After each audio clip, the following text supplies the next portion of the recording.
பிரியமானவர்களே, ஆண்டவராகிய இயேசு கிறிஸ்துவின் பரிசுத்தமுள்ள நாமத்தில் இந்த காலையில் கர்த்தருடைய ஊழியனாகிய நான் உங்களை அன்போடு வாழ்த்துகிறேன்.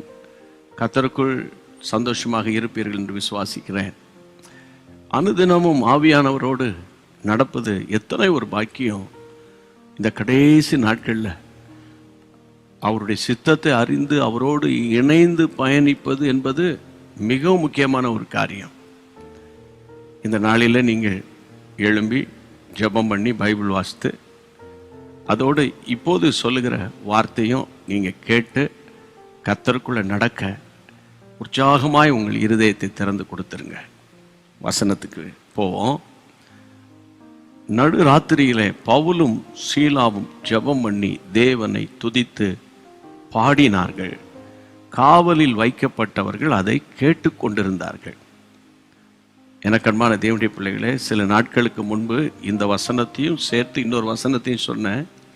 ஆனால் இன்னைக்கு சற்று வித்தியாசமாக ஆவியானவங்களோடு பேசுகிறார் பாருங்க. நடுராத்திரியில் பவுலும் சீலாவும் ஜெபம் பண்ணி தேவனை துதித்து பாடினார்கள். உபத்திரவத்தில் பாட முடியுமா?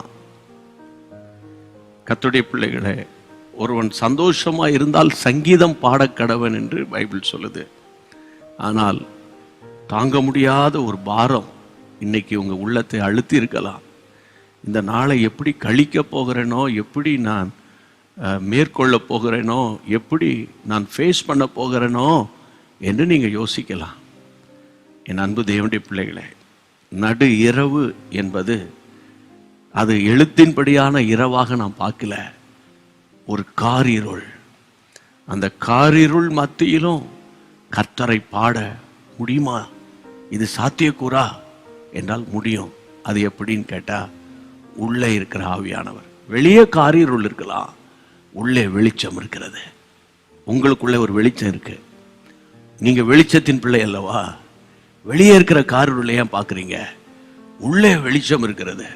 அந்த வெளிச்சத்தை நீங்களும் ஆன்மீக கண்களால் பார்த்து கஷ்டத்தின் மத்தியில், போராட்டத்தின் மத்தியில் என் மீட்பர் உயிரோடு இருக்கிறார் என்று நல்ல கர்த்தரை ஸ்தோத்திரம் பண்ணி இந்த நாளை ஜெபத்தோடும் துதியோடும் ஸ்தோத்திரத்தோடும் ஆராதனையோடும் சத்துருவை மேற்கொள்ள கர்த்தர் உங்களுக்கு உதவி செய்வார். ஏனென்றால் நீங்கள் அவராலே பெற்ற அபிஷேகம் உங்களில் நிலைத்திருக்கிறது. 1 யோவான் 2ஆம் அதிகாரம் 27ஆம் வசனம் அப்படி சொல்லுகிறது. அதனால முற்றிலுமாய் ஆவியானவரை சார்ந்து, ஆவியானவரே, என் கஷ்டத்தை இன்னைக்கு நான் பொருட்படுத்த மாட்டேன், நஷ்டத்தை பொருட்படுத்த மாட்டேன், நிந்தை அவமானத்தை தூக்கி தூர எறிந்து விட்டு இந்த துன்பத்தின் நடுவிலோ நான் உம்மை ஸ்தோத்தரிப்பேன், உம்மை துதிப்பேன், உம்மை ஆராதிப்பேன் என்ற ஒரு எண்ணத்துக்குள்ள நீங்க கொண்டு வந்து, உங்க சிந்தையை கொண்டு வந்து கொஞ்ச நேரம் கரங்களை உயர்த்தி, 2 கரங்களை உயர்த்தி நல்ல கர்த்தரை ஸ்தோத்திரம் பண்ணுங்க. ஸ்தோத்திரம் பண்ணுங்க. அந்த ஸ்தோத்திரம் என்ற ஆயுதம் சாத்தானை உங்கள் எல்லையிலிருந்து துரத்திவிடும் என்பதில் மாற்று கருத்தே கிடையாது. ஆவியானவரோடு பயணிங்க. அவர் உங்களோடு கூட தொடர்ந்து நடப்பார். கர்த்தருக்கு மகிமை உண்டாவதாக. உங்களுக்காக ஒரு குட்டி ஜெபம்.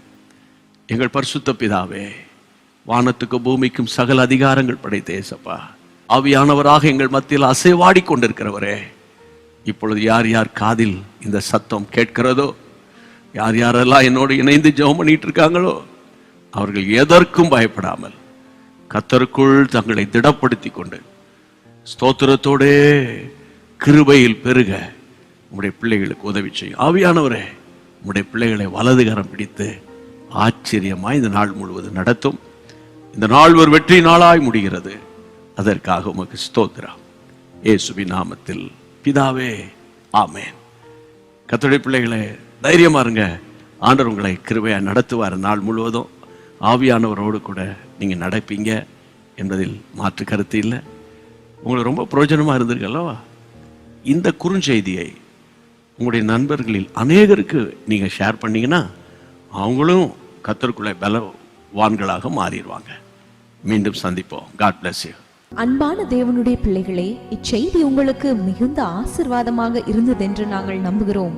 தொடர்ந்து எங்கள் செய்திகளை கேட்டு கர்த்தருக்குள் ஆசிர்வதிக்கப்பட ஜீசஸ் மீட்ஸ் மினிஸ்ட்ரீஸ் என்கிற எங்கள் யூடியூப் சேனலை சப்ஸ்கிரைப் செய்யுங்கள். மேலும் உங்கள் ஜெப உதவிக்கு எங்களோடு நீங்கள் தொடர்பு கொள்ள வேண்டிய தொலைபேசி எண் 9841252836 மற்றும் 7299546363. Email gpsrobinson@hotmail.com. கர்த்தர் உங்களை ஆசிர்வதிப்பாராக.